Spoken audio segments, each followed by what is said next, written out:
Hello, everybody. My name is Katie Roome, and this is my husband, David Roome.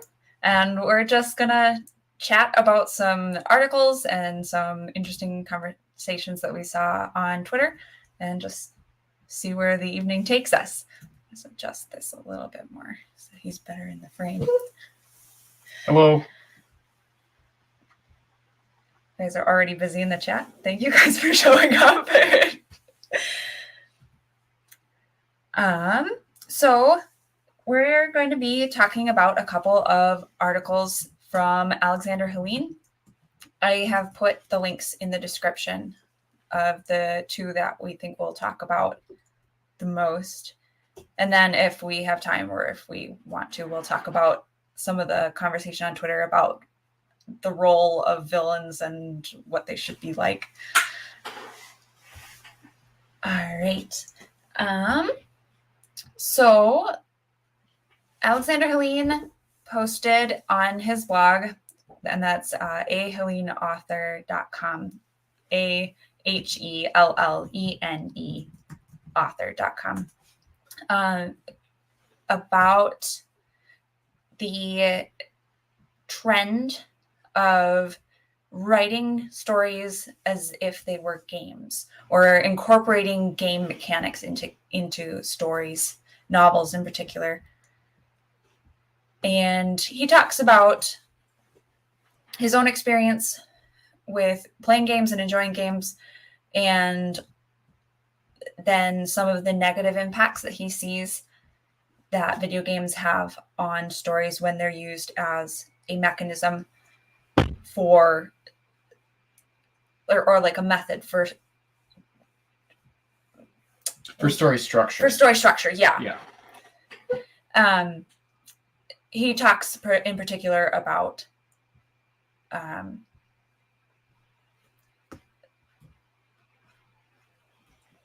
looks like Star Wars is in here a bit, and yeah, there's a couple different things that he kind of gets into. So a couple, you might use the term anti-patterns, so, or sort of anti-structure. The first example he talks about is kind of maybe something like from a prototypical action game where you're fighting through these sequences of enemies that just get stronger and stronger, and that's kind of how the story is or the game is moving forward. He also talks about RPGs and the kind of dopamine release you get from the incremental improvements. The core of RPGs is kind of the leveling up and stat increases and things like that. And then he also mentions in relation to Star Wars, and I think kind of making a connection to RPGs,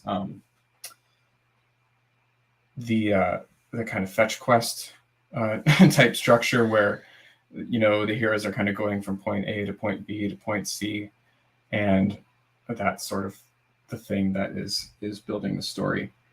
And it's really interesting because I think I would agree with him. So this isn't like necessarily a response like, oh, this article is wrong. Right. But I think I just have a little bit different take on maybe what is wrong with these things. And I think it's really not so much the structure itself as that those things can't be the only thing that moves the story forward. And he gets into this a little bit, how in games there's player agency, and that is kind of what makes it compelling, or there's skill that's required on the part of the player, or interactivity. You don't have that in a novel. But I think you could make all of these structures work in a story as long as there is sort of raising of stakes happening throughout it. And I think that's something that he doesn't talk about too much in the article. He mentions a little bit. He talks about raising stakes But I feel like all of these examples, if there was like an appropriate raising of stakes happening in the background, that they would be fine structures for a novel. Yeah, and you touched on a little bit one of the things that stuck out to me, which was the idea of player agency as part of a video game, and something that doesn't translate well. Mm-hmm. And I don't know that I necessarily agree with that. Okay. Because I feel like when you get these sort of game like elements to a story, it's not that the player is controlling the action so much as the player is experiencing the same kinds of wish fulfillment type, going along on the adventure type things, because a lot of games these days are open world but linear storytelling. Mm-hmm. There's very little, and when a game does provide options, people get mad.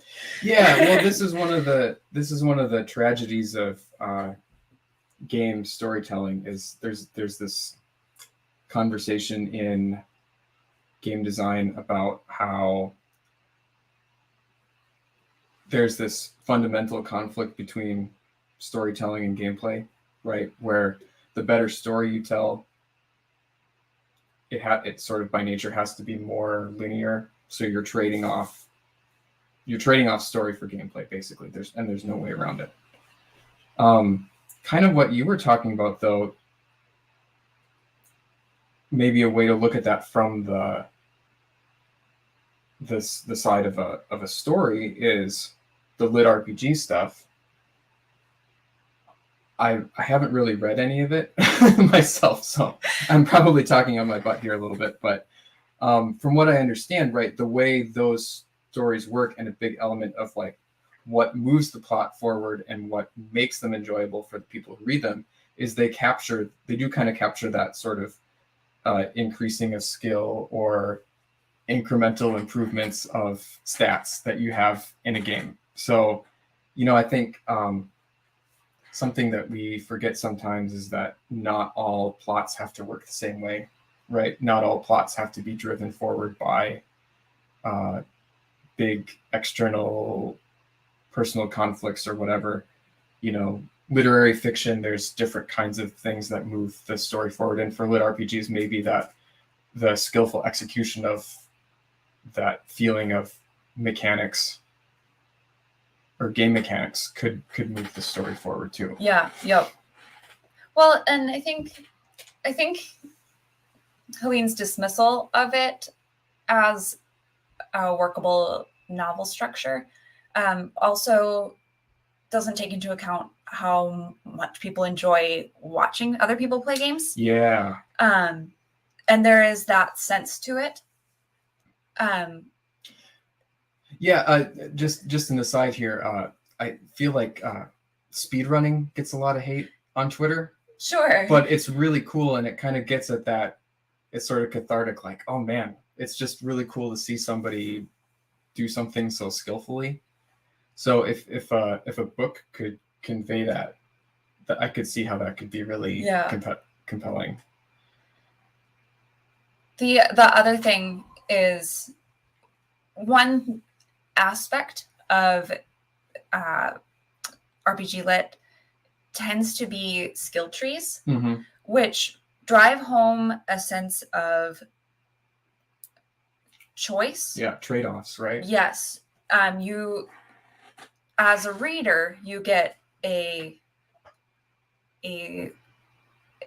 level of excitement from seeing where this character is going to develop, mm-hmm. because they are going to develop their skills. There's that path before them, mm-hmm. but there's a lot of options. Mm-hmm. In an example of where that same that same kind of thing would show up in a more traditional story or story structure is the idea of a climax or crisis. So traditional plot structure, they often talk about inciting incident, complication, and then crisis and climax. And one way that people explain crises a lot is like the protagonist is presented with a choice that he can only really take one way on, right?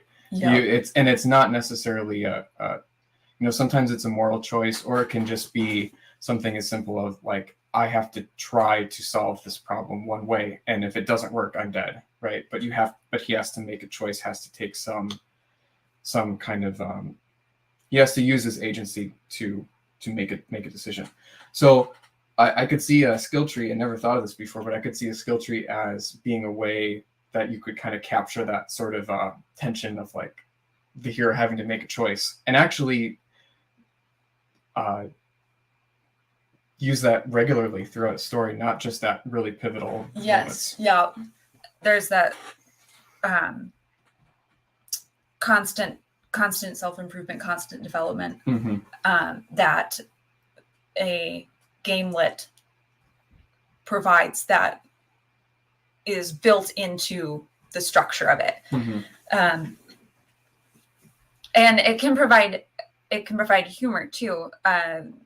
A sort of like Konosuba, where the skills that he picks are so like random and one-off, but then he has to figure out how to use them in a good, productive way. That's an anime. But that's also a story, right? Like, not it kind of going back to not every story, like something I always tell Katie is not every story has to be about punching people, right? And I mean, that's a really crass way to talk about, stories with external conflicts based on violence. But, you could have a story that's about, discovering powers and then solving interesting problems by trying to figure out how to use the powers in the right way. I think Harry Potter is kind of an example of this. People also like to dump on Harry Potter a lot on Twitter, but it's not necessarily your traditional kind of story arc that makes Harry Potter compelling. It's that learning more about the world and like figuring out this mystery of how to bring together these pieces to solve the problems. So yeah. And it can be a little bit artificial. I think like that's a criticism that people have about Harry Potter. It's like, oh, he always gets the tools that he needs to solve his problems. Like, well, yeah, that's kind of how Harry Potter works. Like each book is about him learning about new parts of the world that, present problems and solutions that he has to deal with. So you could do the same thing in a game inspired story. Yeah. And I think another thing that another opportunity that it presents is the ability to provide a reasonable explanation for how somebody could bring things from our world to another world, because there's a lot of overlap between RPG Lit and like Isekai, where you get an application of skills and knowledge from our world and apply them in a fantasy or otherworldly setting, but also have that juxtaposition of thematic content, things from our world, things from the fantasy world, and how they compare. We get a lot of this, and actually I think we talked about this quite a bit in my interview with N.R. LaPointe just earlier this week. And we were mostly focusing on Isekai, but I think that is a benefit of gamelet that is overlooked by this article from Helene. And again, we agree with him on a lot of this stuff, so it's not like we're trying to nitpick. Should definitely check out his articles and his books and stuff. Yeah, we're looking at a few of them before we decided to stream tonight because, you know, we kind of want to get in the habit of talking about stuff. I think we're sometimes frustrated with the conversations on Twitter and want to have a longer discussion about it. And we always have these nice conversations ourselves and we want to share them. But we were just looking at a few of his articles and they're all just really great jumping off points for discussion. So definitely check them out. And big shout out to Alexander Helene too, because he got me into this whole scene. So I randomly found his blog and sent him my book a couple of years ago. And it's basically through him on Twitter that we found this whole scene and everything. So, you know, big shout out and thank you to him for that.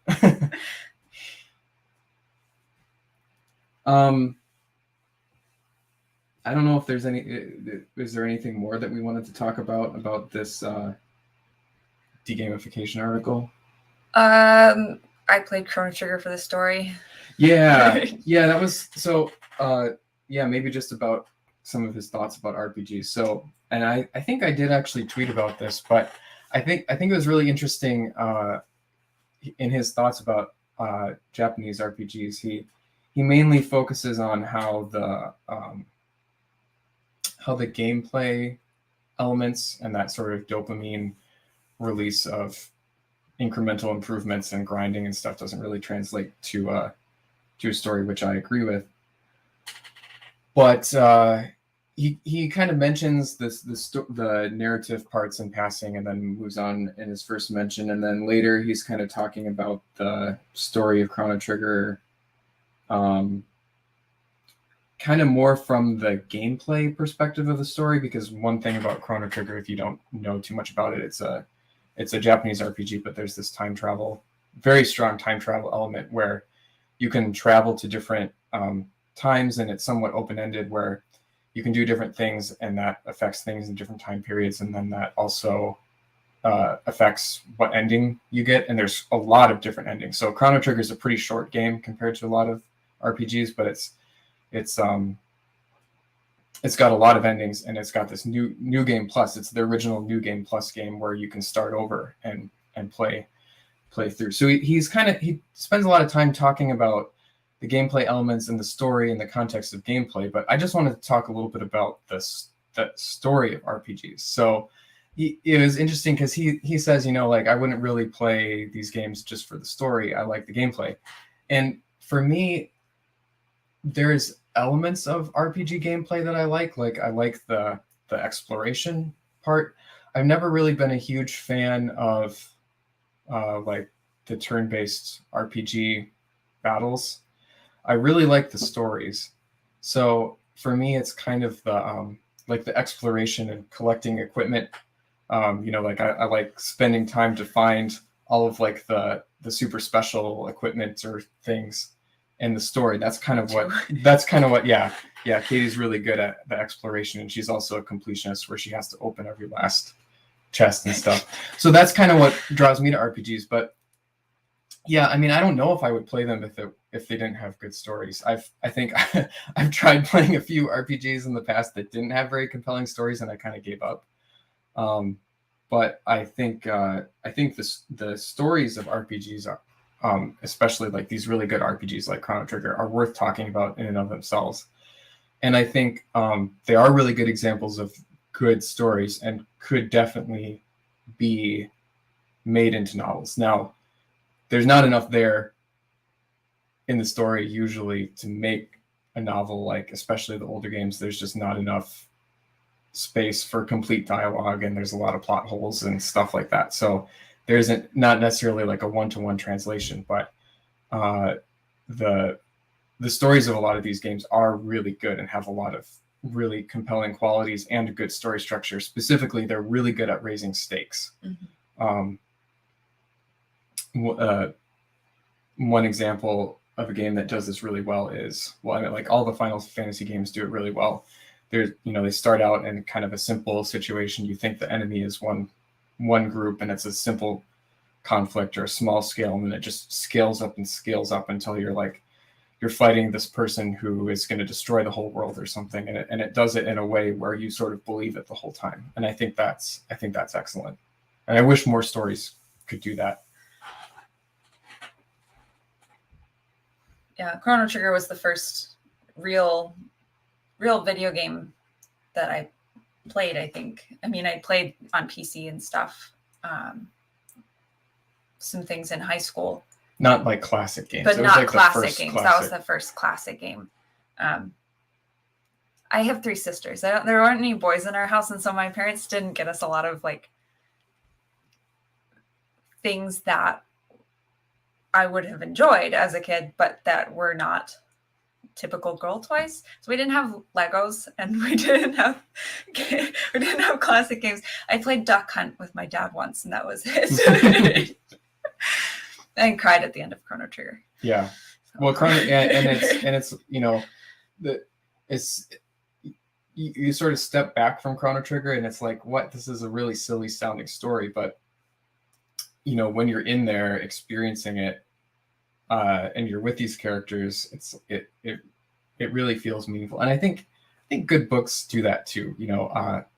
Again, on Twitter, I think there's this tendency where everybody tries to market stuff with silly juxtapositions and making things sound kind of goofy. But I think a good book can take, like, when you're in it, it can take some of those silly situations and just, it really feels important and meaningful and compelling, and I think RPGs do a great job of that.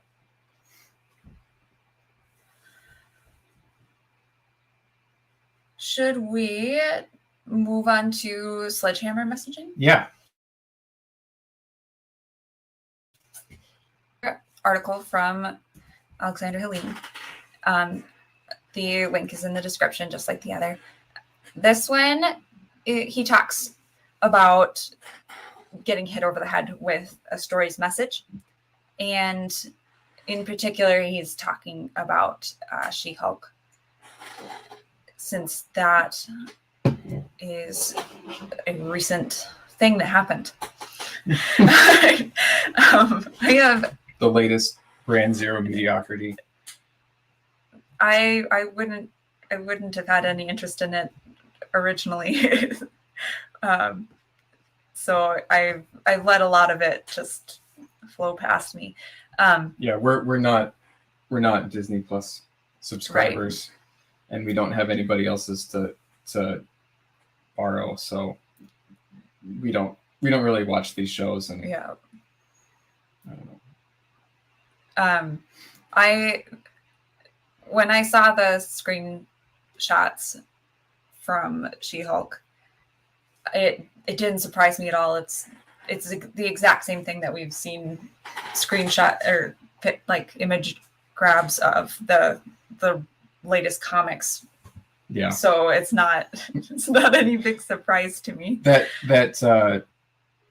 So Katie has that tweet up, that tweet that was going around with like the six images and the text that said something like, "This might be the first time a lot of men are hearing this." Yeah, basically. Yeah. And my reaction to that tweet is like, if you look at her facial expressions, like every man's seen those facial expressions, like the kind of frustrated, condescending look.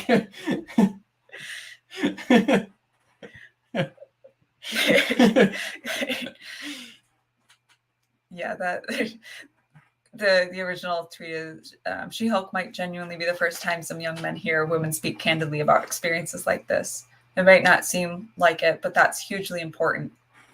And yes, there's nothing in the expressions that everybody hasn't seen before. So he focuses a lot on She-Hulk. He's actually commenting on a article, another article that somebody wrote, which he links to. So yep, Script Shadow. Yeah.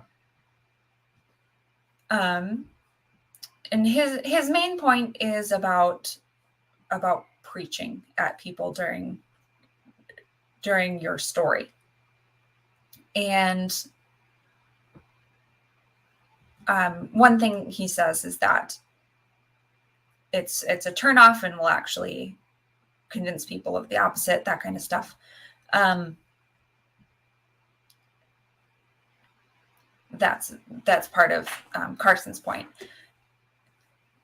And I thought it would be interesting to talk about this because my focus with Periapsis Press is indie sci-fi and fantasy that comes from a perspective that's that where the stories aren't attacking the reader.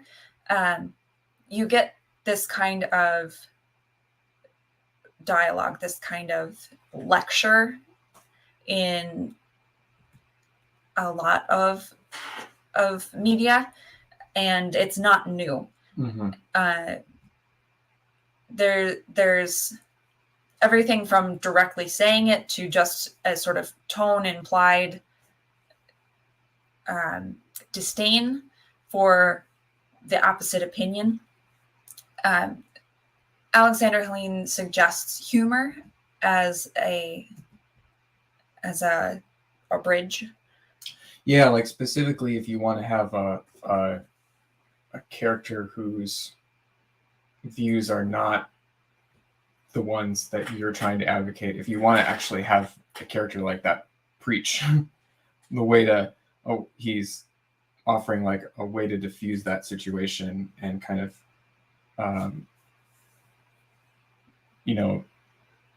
allow that to happen diegetically, I guess, would be a way humor from other characters in the story. So I thought that was really interesting insight. That's something that I've thought about.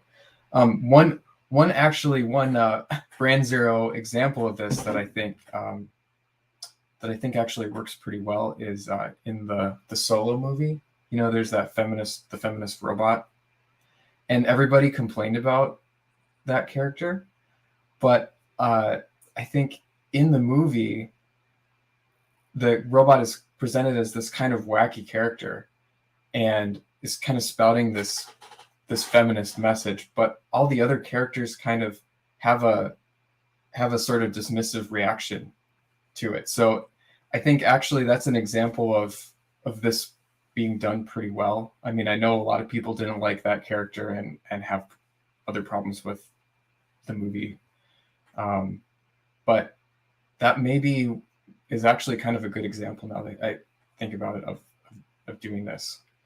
I don't know if that was what the writers intended, but that's how it came across to me. Yeah, I agree. That's a good example. I hadn't thought of that one. Mm-hmm.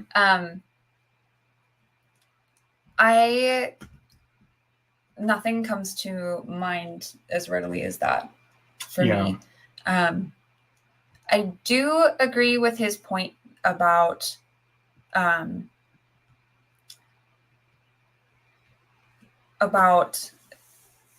the solution isn't to not put messaging in it. Mm-hmm. He makes a distinction between messaging and preaching. Mm-hmm. And he says, this is close to the beginning, you don't refuse to have a message. That's conceding ground to the enemy without a fight. Quote, just tell good stories, end quote, is good advice in general, but you have to understand that all fiction is, quote, message fiction, end quote. The keys are, 1, what is the message, and 2, how do you present it? I am a big fan of thematic messaging. Mm-hmm. That's why I always try to break down what the theme of a book is in my reviews. I feel like that is where you get that maybe not message so much as a promotion of the author's worldview. Taking Alexander Helene as an example, in his book, and now the title's going to escape me. Help me out here. Last Ancestor? Yeah, Last Ancestor. The theme is pretty close to the surface, right? Because he has actual Christian characters doing things and acting on their faith. And excuse me, the theme of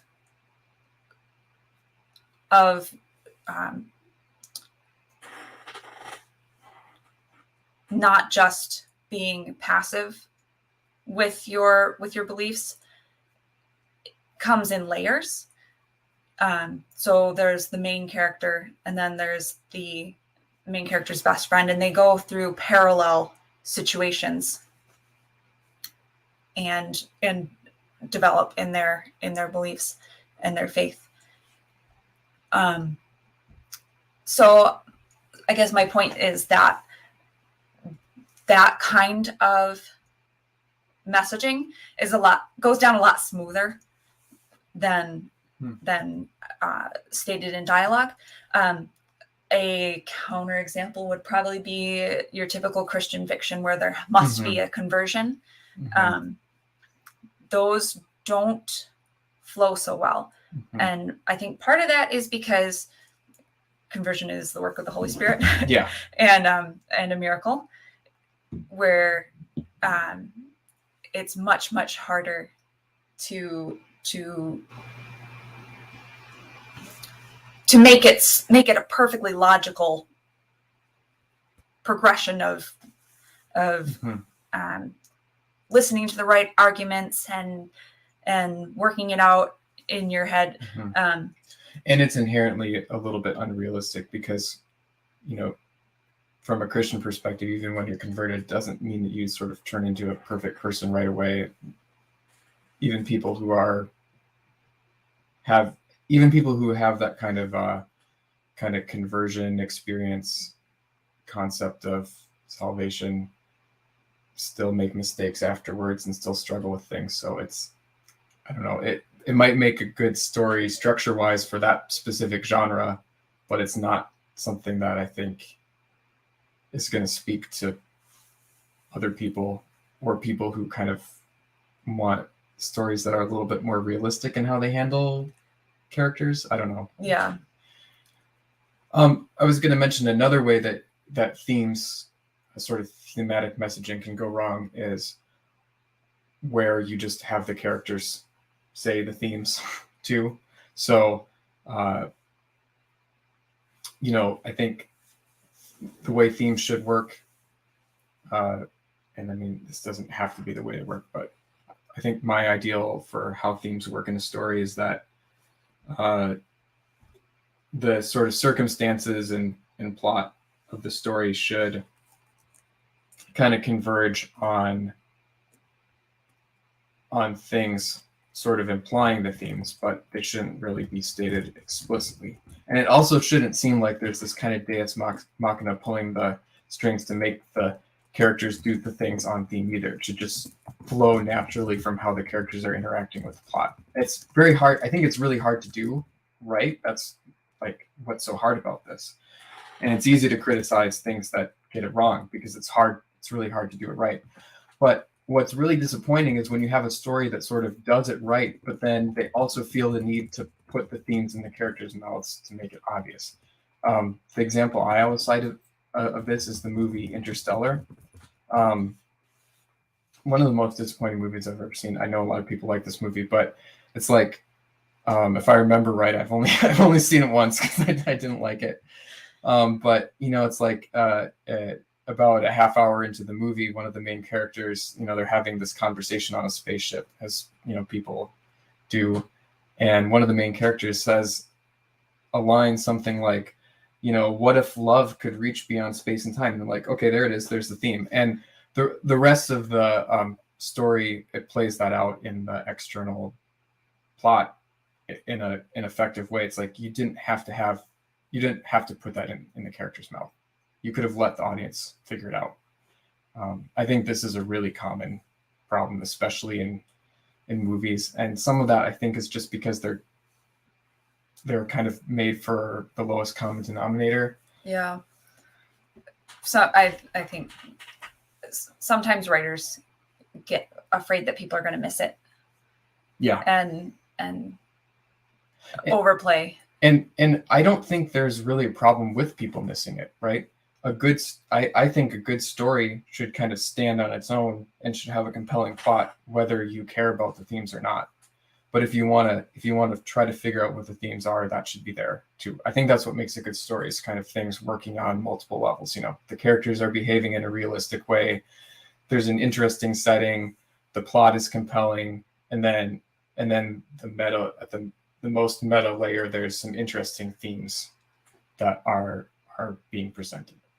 But it's really hard to do. It's really hard to do it right. Yeah. One other thing that I wanted to talk about in this article is just one thing that he said. I'm not sure I agree with, and he's quoting this other guy, but he said something like, "When you preach, you achieve the opposite of what you're trying to do." And I just wanted to toss out the opinion that you know, again, kind of going back to the idea that there's different kinds of stories. You could write a compelling story where you are just putting your themes in characters' mouths, right? You know, if the story is about speaking or characters trying to convince each other of things, right, instead of some other external plot, or you're just having them express the themes in a really artistic way, or a really unique or compelling way. So you know, it might sound like I'm contradicting what I just said, but I don't necessarily agree with the idea that you should never ever like have characters that are just saying what you want to say. There's room for that. It's not always preaching when they do it, and even if it is preaching, it's not necessarily always going to turn off your readers. I think, to use something that we had described as a negative example as a positive example here, Christian fiction is a genre that a lot of people like, right? I mean, probably some of these people who are writing these Amish romances are selling way more copies of their books than our sci-fi fantasy type books. And those books are popular because they have a nice formula that they follow, probably do some interesting variations on the formula, but probably some of that preachiness is part of that formula and is something that people actually like. So, you know, and it's not like everybody is just hate reading these Amish romances saying, oh, it's such a turnoff that you're preaching at me, right? So, so that, I think that's just something to keep in mind too. And I mean, adjacent point. Message fiction is a lot more tolerable when you agree with the message. So if you are going into these Christian fiction, Amish romance novels, you are probably already agreeing with a lot of the preaching that's going to be happening. So, and just like this She-Hulk example, the people who originally tweeted about this scene were very, very much in favor of it, liked it a lot. Yeah. So it is probably something to keep in mind that when you do that, you're preaching to the choir and you're going to turn off the rest of the people. And you're not necessarily going to convince them of the opposite, but it certainly can take you out of a story when you come across message fiction that is openly disdainful of your closely held beliefs. Yeah, your general worldview or something. Yeah. So that's that, and that is kind of where I'm coming from with Periapsis Press, is to find books that are not going to be attacking my worldview, and I like to promote books that actively support my worldview. So I have done quite a bit of Christian sci-fi fantasy, but not everything on there that I've reviewed is. I just don't want it to be treating me as a reader like I'm stupid or the bad guy all the time. Yeah, I mean, there's different, you know, there's fiction that's has a clear message that is opposed to what you might think, and I think that's the sort of lowest hanging fruit for sort of criticism. And there's a kind of ideal which I think is fine, which is like, you know, let's just make stuff that's entertaining and doesn't have an explicit message, or doesn't really have a really overbearing message. And then there's, maybe I'd be okay with this overbearing message if it's something I agree with. I think there's room for a whole gamut there. Probably thinking about the conventions of your genre and making sure that you're marketing your book appropriately is important to pulling that off as an indie author. You know, if you have a really explicitly Christian story, you might consider, when you publish it, putting it in a Christian category, right? And don't do that if it's not an explicitly Christian story, or if it's an anti-Christian story. But you know, there's room for a whole range of things, and I wouldn't want people to get the idea that you can't be explicit, right? I think, again, kind of going back to this ideal, like in the ideal case, you sort of bring together this story that has all of these elements, and the themes are conveyed in this wonderfully abstract way. But you know, maybe you want to write a story that's explicit, and that's okay. That's okay too. I think one of the neat things about indie fiction is there is that range of things that maybe trad pub,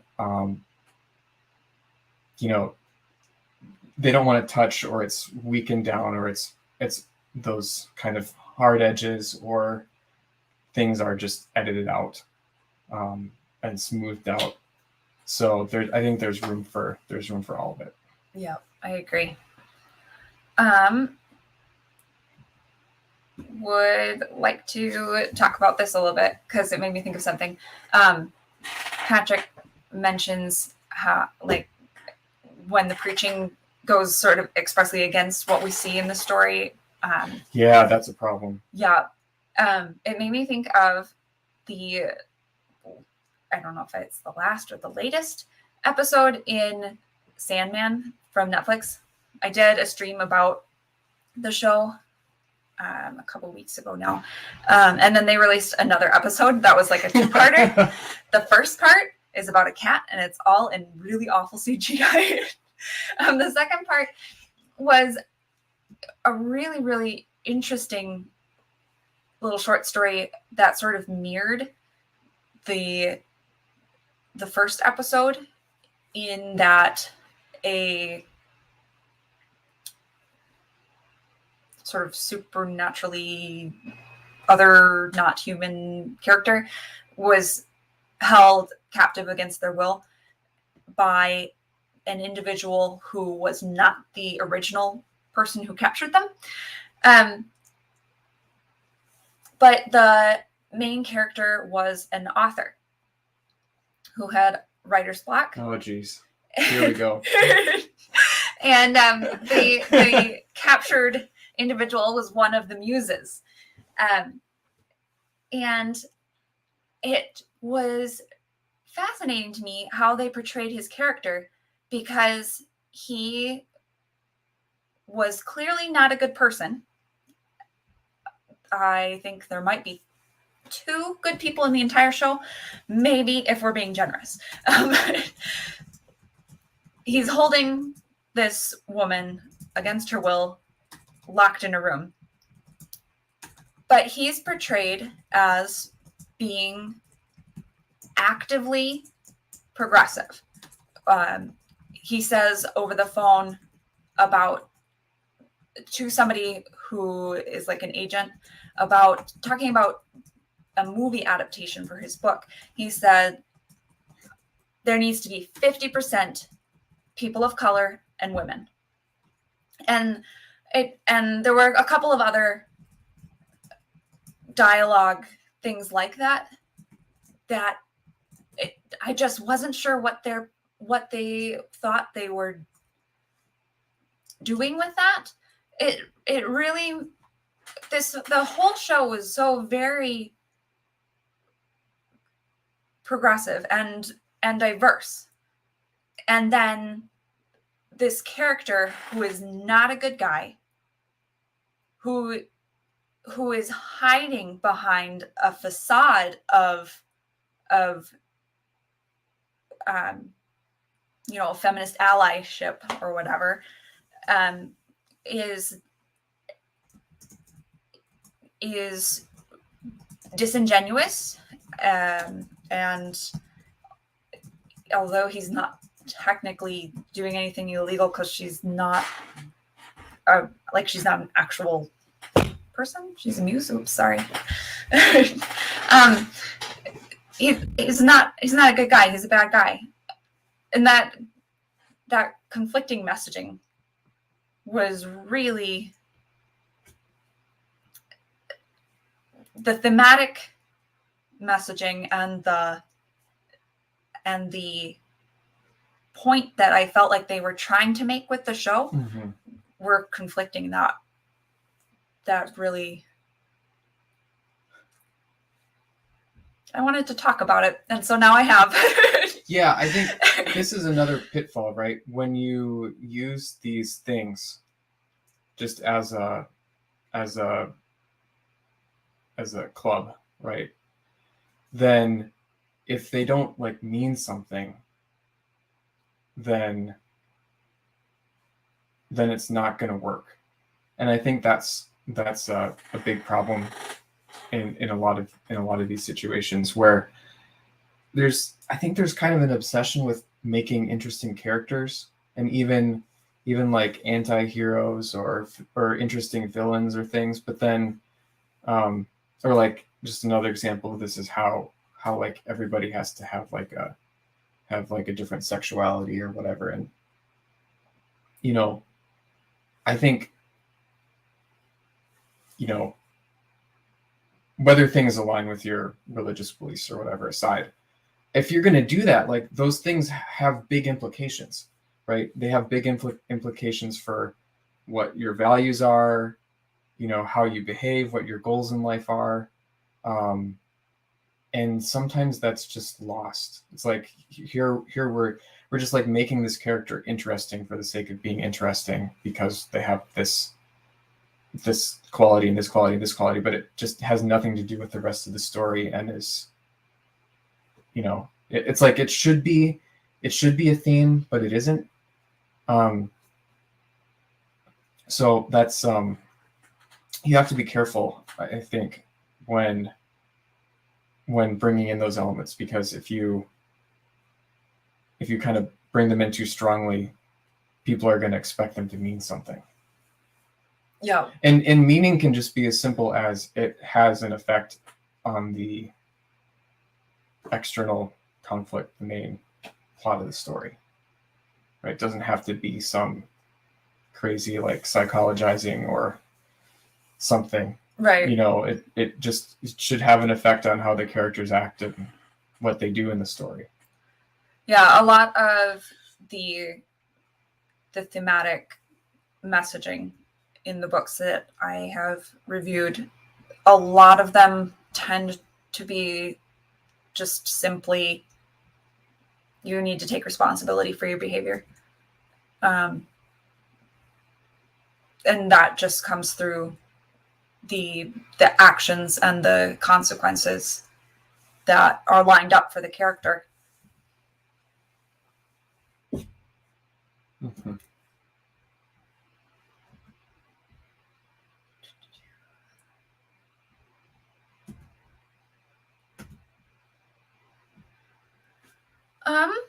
Did you want to talk about any other articles or? I think we hit these pretty hard. So Okay. Do you want to talk about villains? Sure, we could keep going. We've been going for about 50 minutes so far, so we could probably have a short conversation about villains. Yeah. Let's see. You had some tweets. Yeah. So this was early in the month, August 12th. At Geeky Black Girl tweeted, and several people in our circles retweeted it with their own comments. Unpopular opinion, I feel like Steven Universe Disney 2 ruined a generation by believing that every villain / antagonist deserves redemption. This spawned some discussion.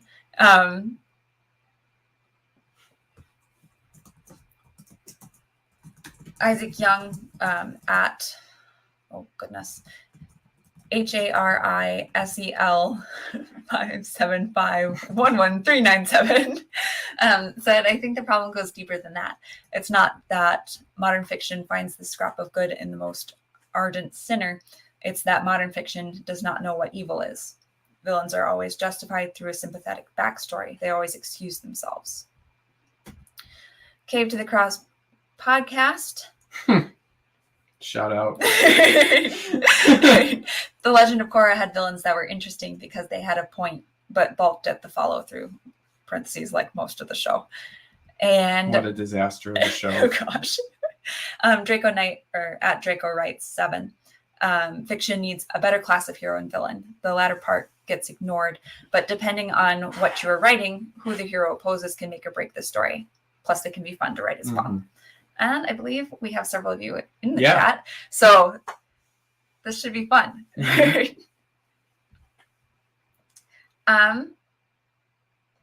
you want to start with anything, your opinions?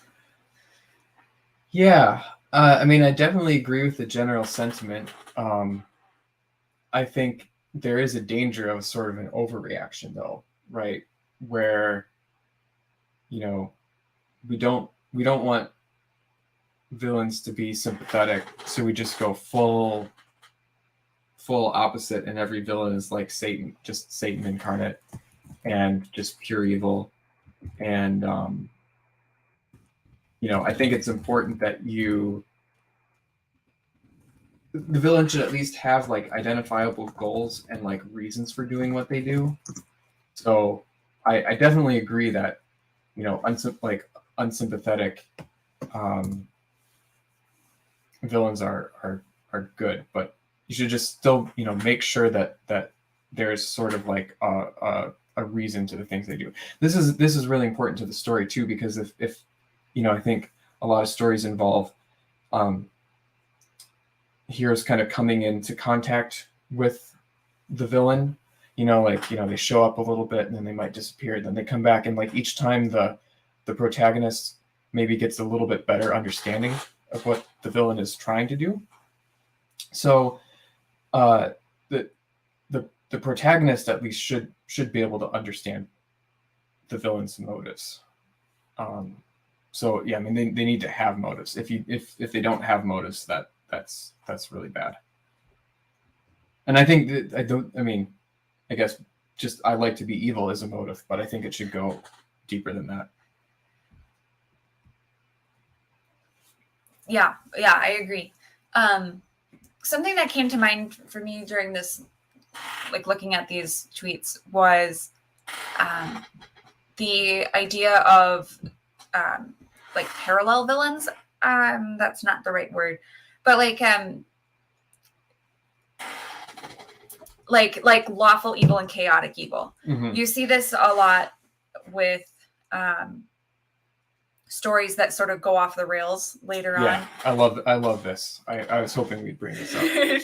You have sort of two, and they might not necessarily be both evil, but you have two opposers to the protagonist's goals, mm-hmm. and one tends to fall into the lawful rule following, you sort of can predict what they're doing, and the other is much more chaotic. And the interplay can provide a lot of excitement, especially as things ramp up towards the end. But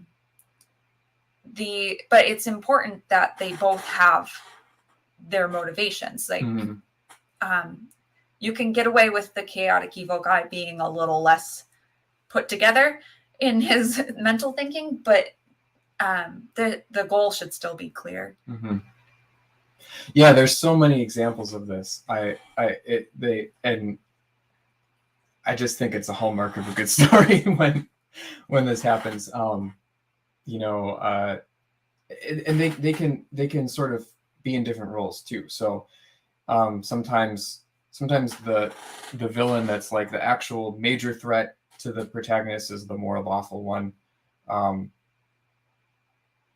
and the sort of sidekick or one is the more chaotic. Sometimes it's the other way around, like in Star Wars and like Star Wars: A New Hope and Raiders of the Lost Ark.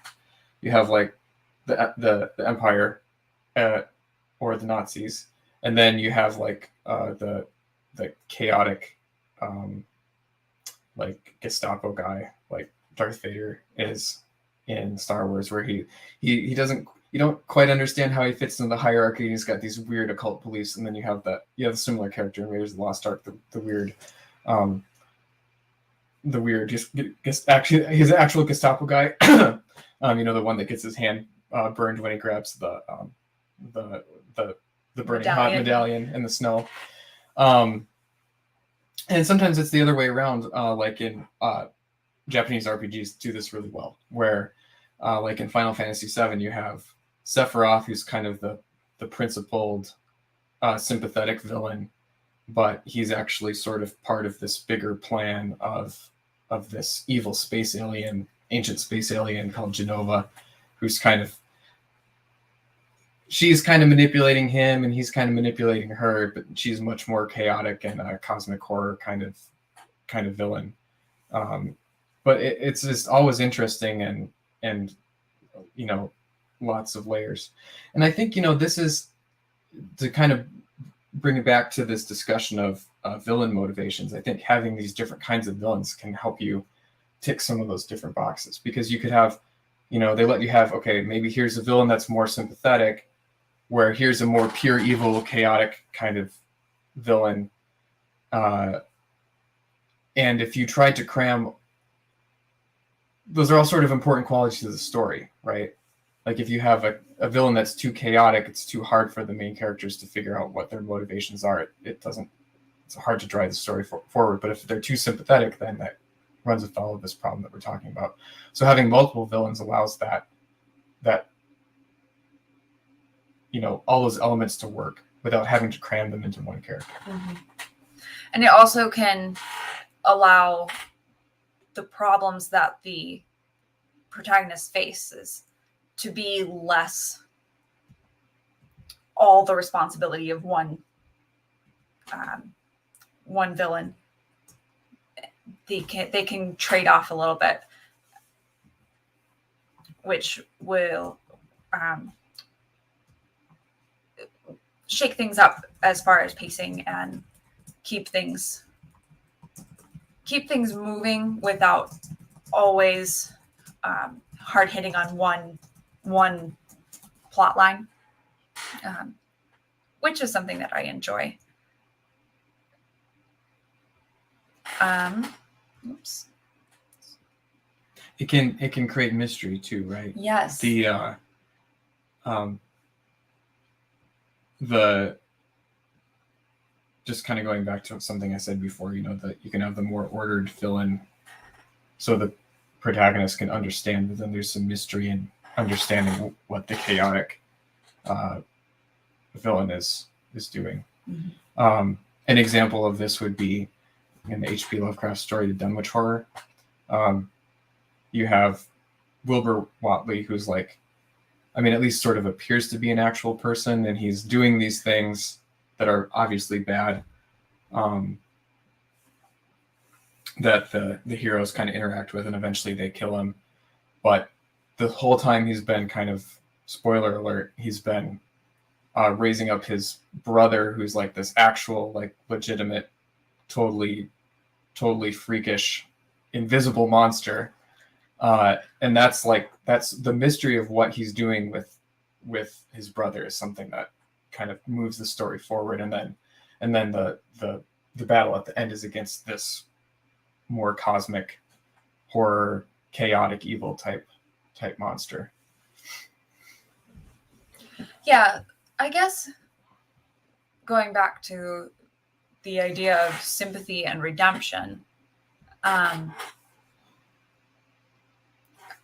villain doesn't necessarily have to be sympathetic, but they should be understandable.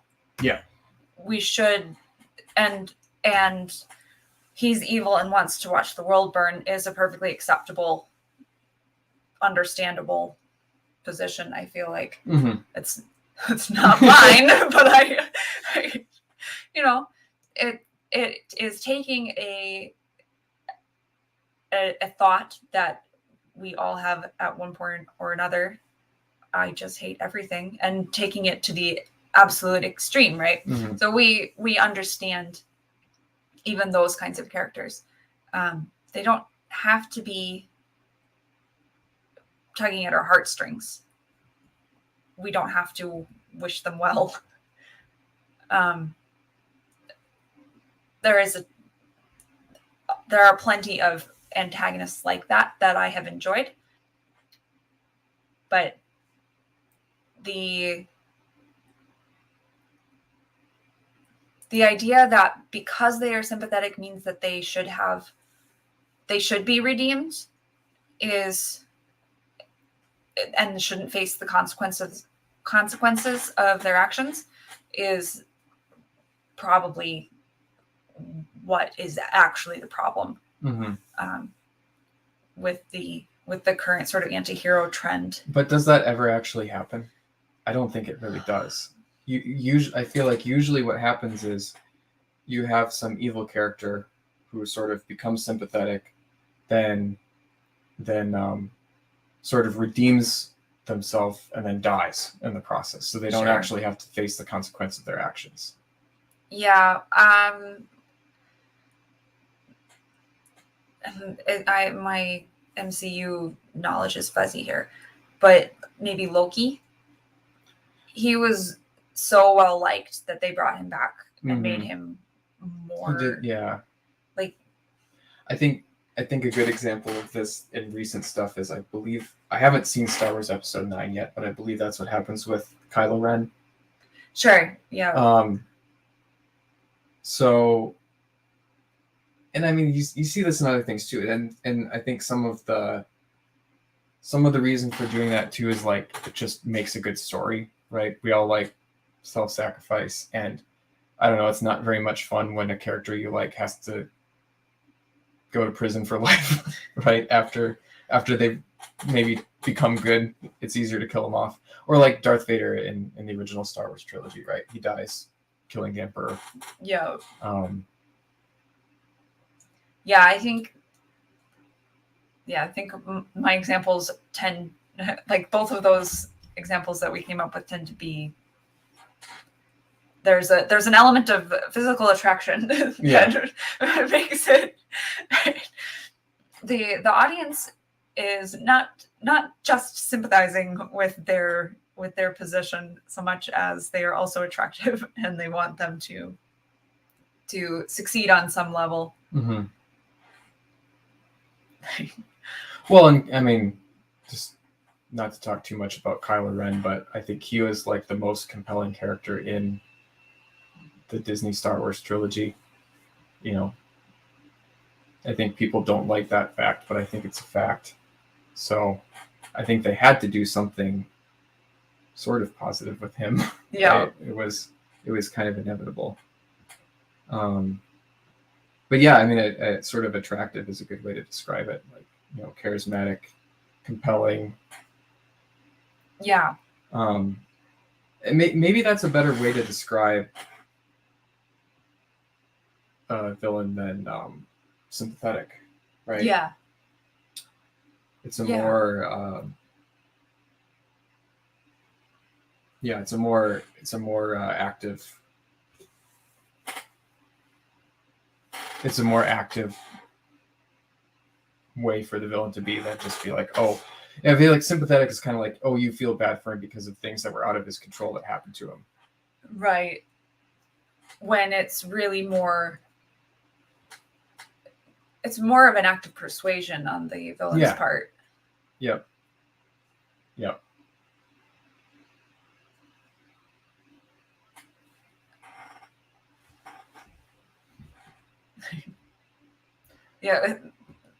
Patrick is hitting on exactly the kind of character here that we're sort of talking about. Professor Moriarty is just too good to kill off. Mm-hmm. Khan. Yeah. Yep. He's a great villain, and he is somewhat sympathetic too, right? But he's still a villain, right? It's not all about, and he has no. It's been a while since I've seen Wrath of Khan, but I don't think they ever set him up for like a redemption arc.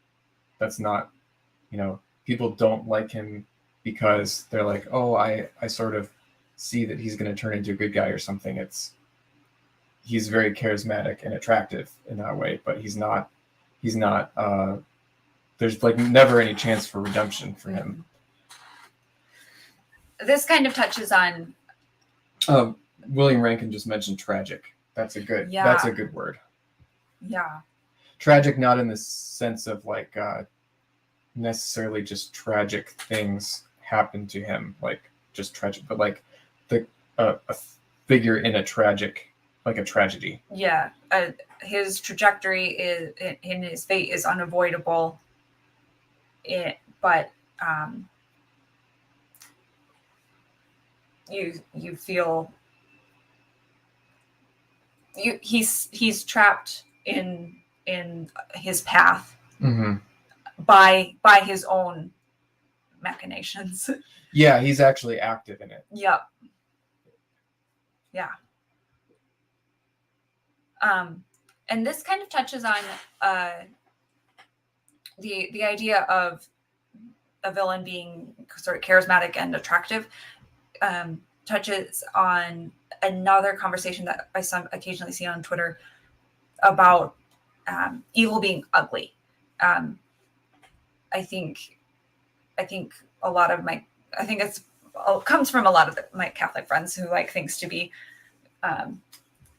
simple and straightforward like that. They're platonic.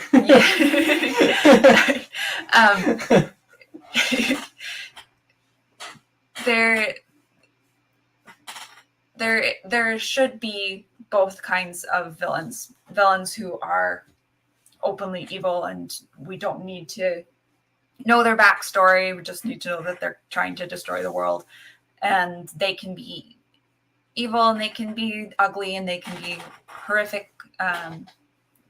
There's a place for that sort of gross out type of evil, but there's also a place for that attractive, sympathetic evil and the two do different things thematically too. For example, Dunwich Horror, evil, ugly, destructive, just needs to die kind of monster is showing a different kind of heroism than a character who is more charismatic, who is going to poke at the hero's core beliefs in a different way. Yeah, unless you get into sort of cosmic horror, kind of maybe the kind of Lovecraftian I'm being driven to madness by this thing kind of thing. I think the first kind of villain that Katie was talking about is sort of solved just by courage and brawn and just sort of a pure external drive on the part of the protagonist. The second villain might pose more of a moral conflict, where and the archetype there is Satan, right? He appears beautiful. He offers forbidden wisdom. He says, you're going to be like God. He's a charismatic, attractive person, right? And he poses this moral threat. But both are good. Both are good types of villains.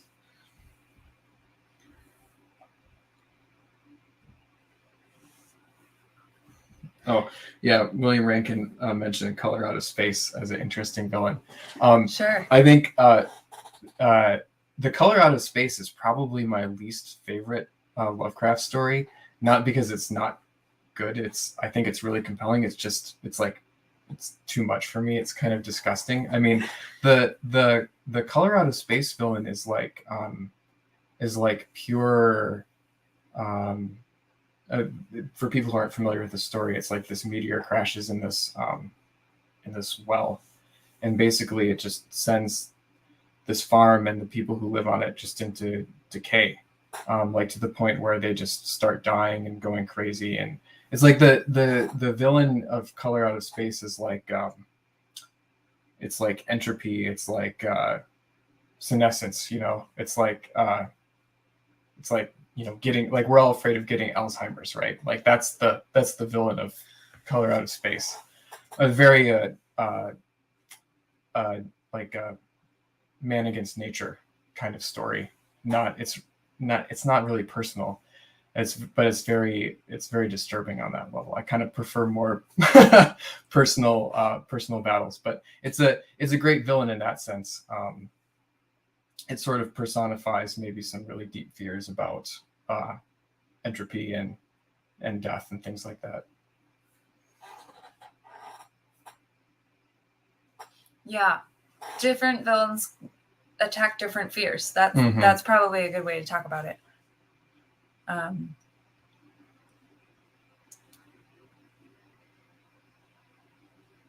Oh, this is such a fun discussion. I like having interactive talks like this.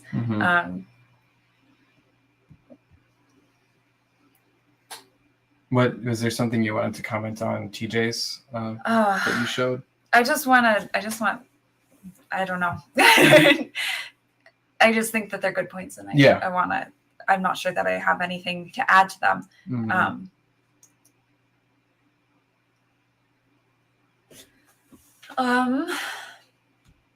Trying to think if there's any. We kind of talked about different kinds of villains, the sympathetic versus not attractive versus cosmic. Maybe just as far as redemption goes, my worldview is that God can redeem anyone that he chooses. So there's always that possibility. Whether or not it works within the story is really the question. To plug an indie, In Darkness Cast does a really interesting thing with having sort of dual protagonists, because you have, and I've talked about this one before, because I think it's really interesting dynamic. You have like your traditional hero, and then you have your more traditional anti-hero, who would be a villain, but he's working alongside the hero. And you have the sense through the course of the story and the way that things are working out that he could be redeemed. he's not the antagonist, though. And so that's, he's a villain, but he's not an antagonist. And I think that probably this goes back to our earlier discussion about message fiction and why conversions are difficult. Redemption of an antagonist is tricky. Mm-hmm. What is that? What do you mean by a villain but not an antagonist? He's just not the main. He's not an antagonist of the story. Like he's like a bad guy, but not like a. He's a bad person. Yes, but not the bad guy of the story. Yeah. His values are wildly different from the hero's, but he is not standing in opposition to the hero's goals. Yeah. So Draco in the chat said antagonists have limits, villains do not. That's interesting way of putting it. That might be a little bit of the opposite of what we're saying with this definition, but yeah, I would have said antagonist, protagonist is like a story role, whereas hero and villain are archetypical. Yeah, that and don't necessarily fall into those. Would a villain who's not the antagonist be kind of like the traditional anti-hero? I think there was another conversation I saw on Twitter where people were complaining how there's this modern tendency to call just everybody who's sort of a morally ambiguous character an anti-hero, but maybe an actual anti-hero would be this actually bad person, but not either serving in the role of the hero or a non-antagonist role in the story. Yeah. And probably without redemption too. Right. Or you wouldn't call them an anti-hero after redemption only. Before. Right. If there was going to be redemption. But I guess that's kind of what the appeal of an anti-hero is the hope that they're going to be redeemed by their better nature, not repentance. Yeah. But by continuing to fulfill their own moral picture. Mm-hmm. Revenge stories are kind of like that. Yeah. Well, and I think I struggle a little bit with anti-heroes in general because I have this kind of, I don't know if you'd call it existential view where people should be defined by what they do. You can't really separate who you are from what you do. So even if it's a person who sort of has bad morals or, is not a good person, if they do the right thing, then they are by nature a hero. But maybe there's ways for an anti-hero to sort of do the thing that helps the protagonist or fight the villain without doing the right thing. Right. So to going back to Loki in the Avengers movie, the first one, he's the antagonist. In later ones, when he works with Thor against,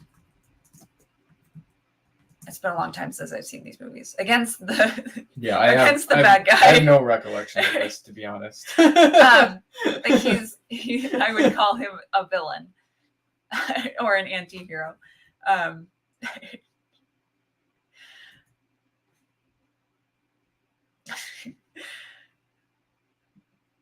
It's been so long since those even came out now. Well, maybe we shouldn't talk about that. There's some people bringing things up in the chat. Oh yeah. Dustfinger and the Inkheart books. I haven't read Yeah. those, but I think you have, right? Yes, I only have the first one on my shelf for a reason.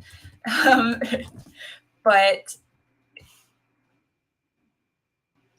that's interesting that Sarah thinks that he is an antagonist, because I wouldn't have said that. He does stand in the protagonist's way a couple of times. Spoilers, like with betrayal and stuff.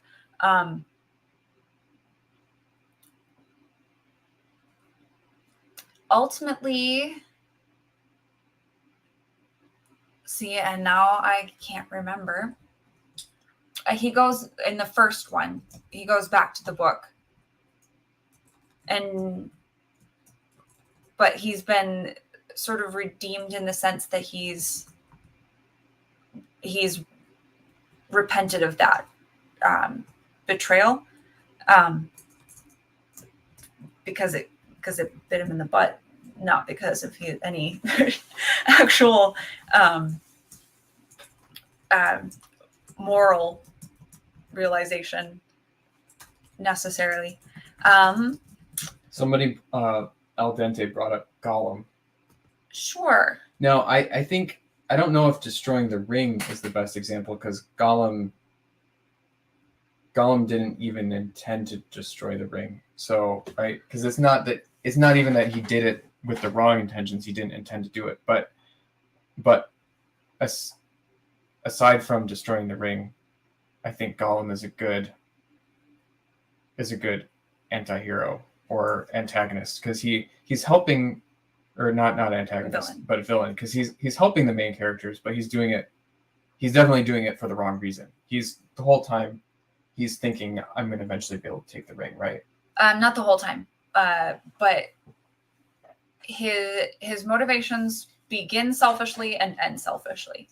In the middle, there is the possibility that he would have continued out of a pure desire to serve Frodo.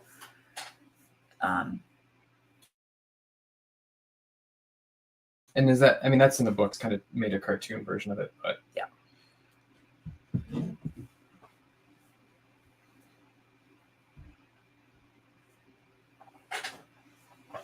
Yeah, lots of good examples Yeah. here to think about. It's been a long time since I thought this much about anti-heroes and antagonists. Yeah. In any kind of concrete terms, for sure. Mm-hmm. Patrick brought up the Punisher a little while ago. Some talk about Thanos. I kind of agree with Draco that Thanos is not a very good villain. There's way too much in the story that tries to rationalize his behavior, but it just doesn't make sense. It's like, it doesn't make sense to the point of being almost like a plot hole. Like, there's not enough resources in the galaxy, so his solution is to kill 50% of people. Like, it just doesn't make sense. I don't know. And it's like supposed to make him this tragic character, but like the whole thing just doesn't. Yeah. The fact that he didn't, if he didn't really want to, or like he felt like that was his responsibility, his duty, and he wasn't doing it for fun, I guess. I don't. Yeah. TJ signing off. See you later, TJ. See you, TJ. Yeah, it's not to talk too much about Marvel, but I think Marvel kind of peaked before the whole Infinity War thing. Mm-hmm. And I think a big part of that, I would agree with Draco that, you know, he says MCU is constantly burdening its villains with complicated and unselfish motivations, and I would agree with that. Thanos especially is not a, yeah.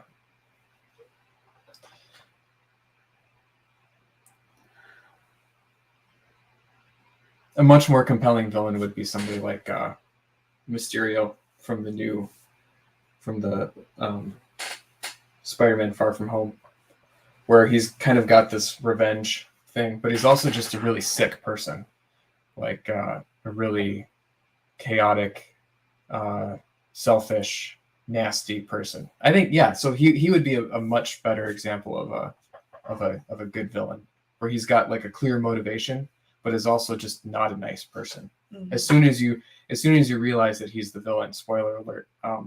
As soon as you realize he's the villain, you're like, oh man, I really hate that guy.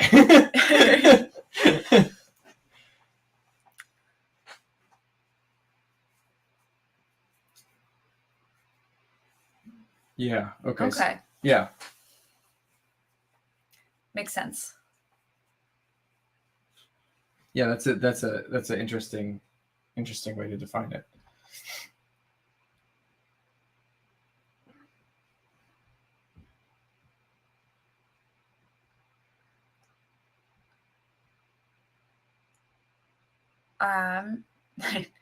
Patrick brought up Tarantino. Oh, geez. Are there actually villains in Tarantino movies? That's a good question. I have to think about it.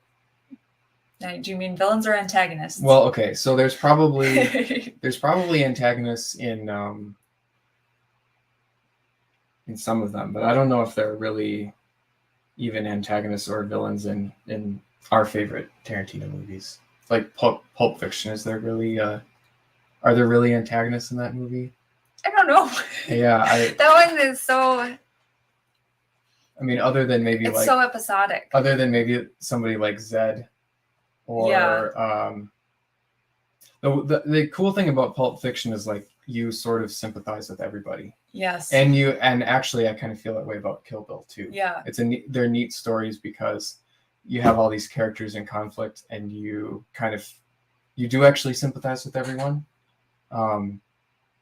But they're very non-traditional stories. And there's definitely this sense of like that tragic hero thing we were talking about. Revenge stories. Revenge and being sort of trapped in your fate by your own behaviors, mm-hmm. that your own proactive behaviors, mm-hmm. things that you are going out of your way to do. I'd say it would be very, very hard to write a story that's as compelling as one of these Tarantino movies. So don't attempt it unless you really know what you're doing. I don't think I'd ever try to write something like one of those movies. And the level of sympathy is it's not like, oh, I want them to live happily ever after. It's like I wish that they weren't in this situation. Yeah. I wish that they hadn't done that. I would, Yeah. It's more of a tragic thing rather than yeah. That's actually Tarantino movies are actually a really good example, I think. Well, I guess specifically Pulp Fiction and Kill Bill. I think some of the later ones have more clear antagonists, but I think those two specifically, those are the ones that we're familiar with, and I think they're actually probably worth thinking about for a lot of points of this villain conversation. Because we just argued a bunch about not making villains too sympathetic. And then I would say like most of the villains in those movies are sympathetic. But then again, I don't know if I'd even call them villains. Very, very non-traditional story structure, non-traditional roles of characters and things in those movies. Mm-hmm. So, might be hard to translate how those movies work onto other kinds of story structure. Yeah, I agree. Well, on that note, it's probably time to wrap it up. Yeah. thank you guys so much for joining us and for participating in the chat. It's a lot of fun having you guys to, prod us in an interesting direction. This is the last week for the Indie Spotlight giveaway. So make sure you check that out. I put the link for the overarching post about it with all of the details and the links to this month's articles in the description. So I hope that you guys will check that out. On Wednesday night, Fiona Wolf and I will be having a book discussion about Gun Magus. So I hope to see some of you guys there in just a couple of days. And I think that's it. Yeah. We'll sign off. Have a good night. See you.